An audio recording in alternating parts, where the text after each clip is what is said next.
इसी में एक खबर, बड़ी खबर है हाथरस से। जिला पंचायत अध्यक्ष पद का मतदान और बीजेपी से प्रत्याशी सीमा उपाध्याय मैदान में है। ऐसे में एसपी और आरएलडी प्रत्याशी शशि चौधरी भी मैदान में है। तो हाथरस का हाल कुछ ऐसा है कि बीजेपी से प्रत्याशी सीमा उपाध्याय मैदान में है। इसके अलावा एसपी और आरएलडी प्रत्याशी शशि चौधरी भी मैदान में है। कांटे की टक्कर हाथरस में भी देखी जा रही है। जिला पंचायत अध्यक्ष पद का आज मतदान है। 11 से 3 के बीच में यह मतदान होना, उसके बाद मतगणना होगी।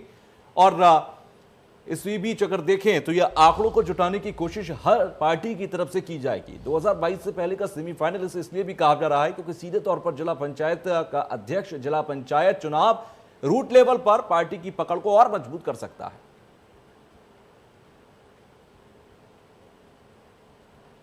हमारे साथ हाथरस से हमारे संवाददाता पीएन शर्मा जुड़ गए हैं। पीएन शर्मा, अगर देखें सीधे तौर पर कांटे की टक्कर हाथरस में भी दिखाई देती है। अभी मतदान शुरू हुआ है और किस तरीके की स्थिति वहां पर है?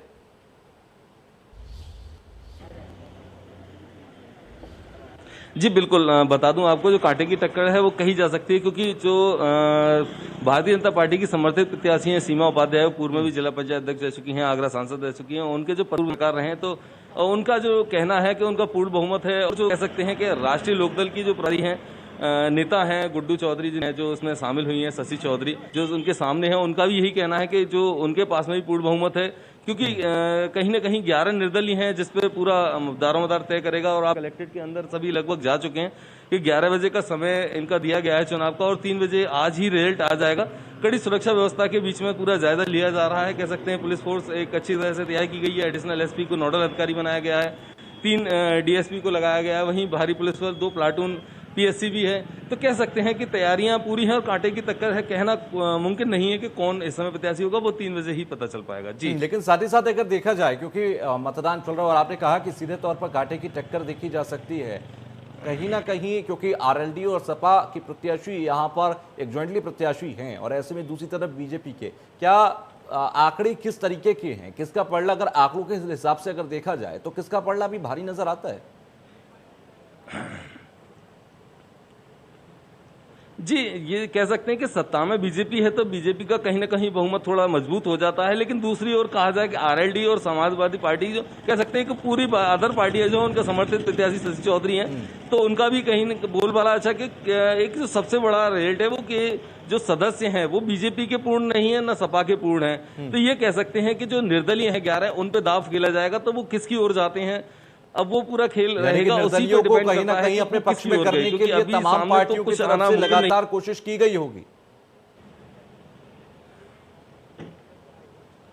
जी बिल्कुल, दोनों कह सकते हैं कि जो समाजवादी पार्टी और राष्ट्रीय लोकदल से जो प्रत्याशी हैं शशि चौधरी, वो गुड्डू चौधरी उनके पति हैं, कहीं ना कहीं आरएलडी से बड़ा अपना प्रभावशाली नेता माने जाते हैं, उनके साथ में भी एक प्रभाव माना जा सकता है। दूसरी तरफ जो सीमा उपाध्याय हैं, पूर्व ऊर्जा मंत्री रामवीर उपाध्याय की पत्नी है और पहले सांसद भी रह चुकी हैं, आगरा से पूर्व जिलाध्यक्ष भी रही हैं, सबसे पहली जिलाध्यक्ष हाथरस की सीमा उपाध्याय थी। तो कह सकते हैं उनका भी प्रभाव कहीं कम नहीं है। तो दोनों में किसी को भी कम नहीं आंका जा सकता। कह सकते हैं दोनों की बराबर की टक्कर है और ये नतीजे के बाद ही क्लियर हो पाएगा। अच्छा, प्रत्याशियों से आपकी बातचीत हुई होगी और प्रत्याशियों का कितना दमखम है, क्योंकि सीधे तौर पर उनका कॉन्फिडेंस ये बताएगा कि उन्होंने कितने आंकड़े जुटा लिए?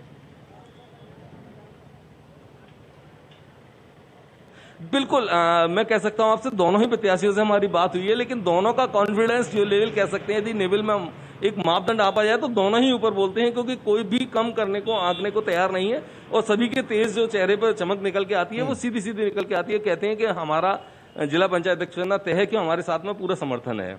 जी ठीक है, लेकिन साथ ही साथ देखा जाए अगर अभी की मैं बात करूं क्योंकि मतदान वहां पर शुरू हो गया होगा, किस तरीके की व्यवस्थाएं वहां पर हैं? क्योंकि कुछ जगहों से खबरें झड़प की भी आई। जी बिल्कुल, तो कितने सुरक्षा के इंतजाम वहां पर हैं, किस तरीके की व्यवस्थाएं हैं?